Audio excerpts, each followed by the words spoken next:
Hello, everybody. This is Joshua Hayes at BigWaveTrading.com with the December 11th market wrap up for you to use for tomorrow's market session. First off, by the time most of you get this video, you're going to already know what the futures are doing tonight. And if you don't know, the NASDAQ futures, last time I checked, was down 40 and the Dow Jones was down 230. And a key event did happen today. The market reversed right at the 50-day moving average today. Now, I couldn't call it failing at the 50-day moving average until it actually broke down from it. But there are more than just the market reversing here at the 50-day moving average that hints to me that we're going to go test the November lows and not go up and test the 200-day moving average. And I will get to that very shortly. The Dow Jones Industrial Average also, I want to show you the higher volume today. And the down 2.24% is a distribution day. And it failed right at the 50-day moving average. The volatility index didn't moved up a little bit today. And that's a little weird because if people really had fear in the market with a 2% drop in the stock market, we should have seen it like right around a 4% rise on the volatility index. And instead, we saw a 0.45% rise. So that hints to me that people are not fearing a downturn here. And that tells me that's just one other thing that I'm adding on to this list that I'll complete here at the end that hints to me that we're going to probably move lower.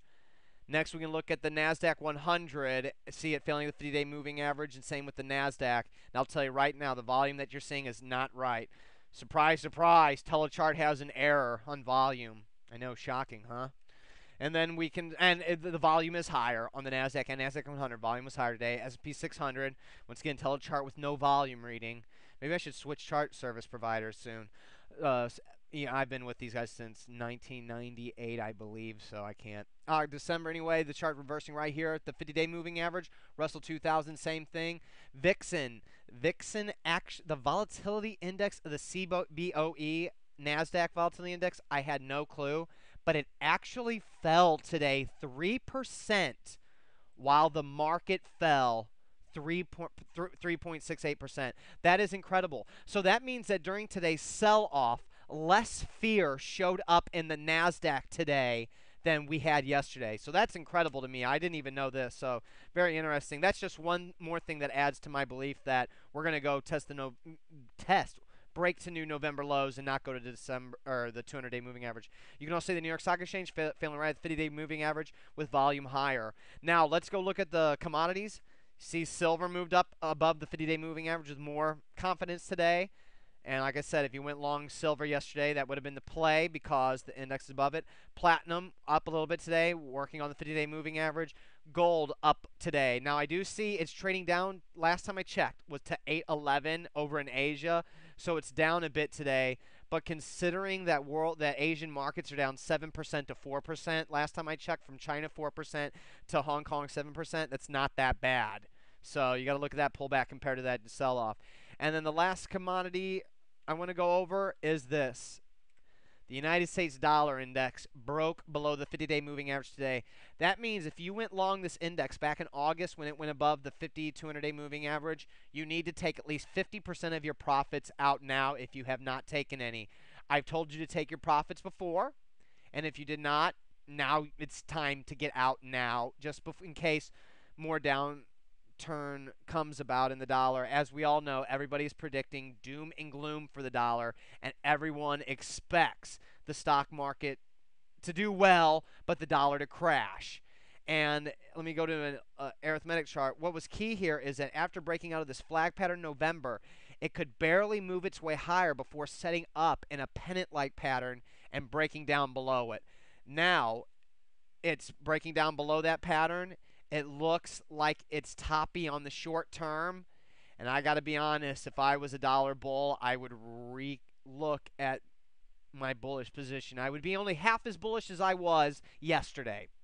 So this dollar is very poor to look at.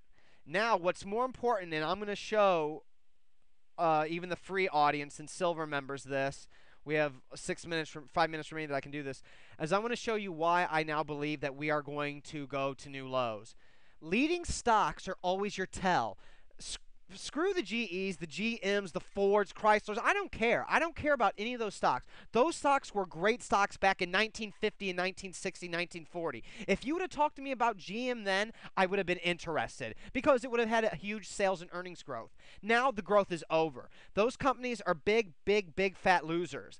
I'm only interested in leading stocks, stocks that can make me a lot of money in bull markets. And in bear markets, normally the leading sectors could outperform. But in this bear market, that's not happening. The education stocks were looking good until around 4 days ago.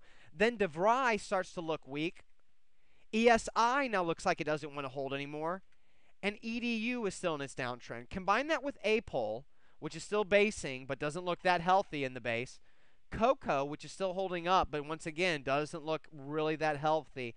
And Seco, you can see that it's not as bullish as it was. And the leader of this group, I shouldn't even be showing you guys this, but I just feel like I got to show everybody. STRA, it's a $200 stock still, which is amazing that we still have a stock over $100 near 52-week highs. I mean, that's incredible. So as you can see here on this monthly chart, distribution months are creeping into the stock.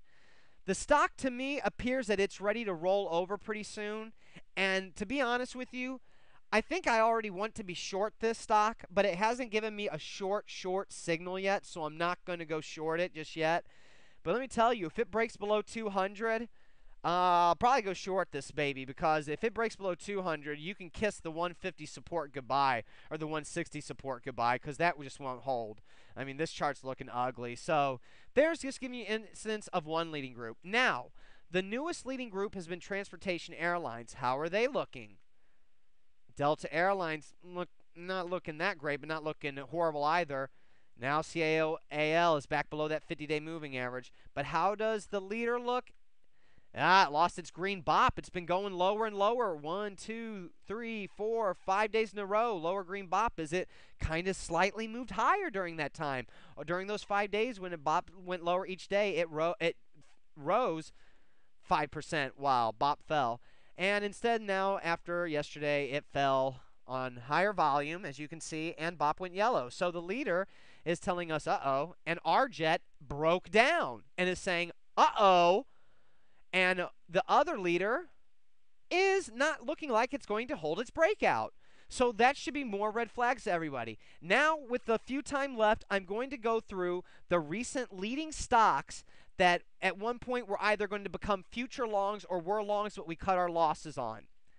ISYS, look at the breakdown today. This was a leading stock. Now it's broken. AXYS, this was a leading stock. Now it's completely broken, just like ISYS. AAON, this was a leading stock. Now it is broken. And we can go on and on and on with these. I need another one to pop up. ACM is still building a base, as you can see here. So that's not really a good one. Let me think of an... those are really just the ones I wanted to show, I guess. ISYS, AXYS, and then... Man, I'm drawing a brain fart right now. There's something else I wanted to show. GMCR was a recent one profile. Basically, what I want to show you is, or tell you is, if you can go back through the daily stock analysis in Investors Business Daily and go through any of the leading stocks that they've profiled recently, number one, I don't like that they profile ugly bases, but number two, they're all not working. The only one still holding up is ACM, and let's see how much longer that lasts. I hope it can go on, since it's going to be an infrastructure play for an Obama presidency, but I still don't have too much faith whenever I see leading stocks getting turned and beaten apart like that. So I got to say, this thing isn't looking good. This market's getting pretty ugly. With the futures overnight, the auto bailout not going through, I have to be honest, this is what this market needs before we're ever going to find a real bottom. If we get a bailout, it's just going to delay the inevitable. So we might as well let the bailout happen, let GM go under, let Chrysler go under, let Ford survive, and hopefully Ford can come through next year. If not, I don't know. I'm telling you guys, bailout's bad. Bailout is not good, no matter what you think. ISYS breaking down today before the bailout vote, AXYS breaking down before the bailout vote, and all the other leaders that I showed you breaking down before the bailout vote tonight tells you this market's in for some rough times. Futures down 40, down 230 on the NASDAQ and Dow respectively. This is Joshua Hayes at BigWaveTrading.com. Great luck, everybody. Aloha.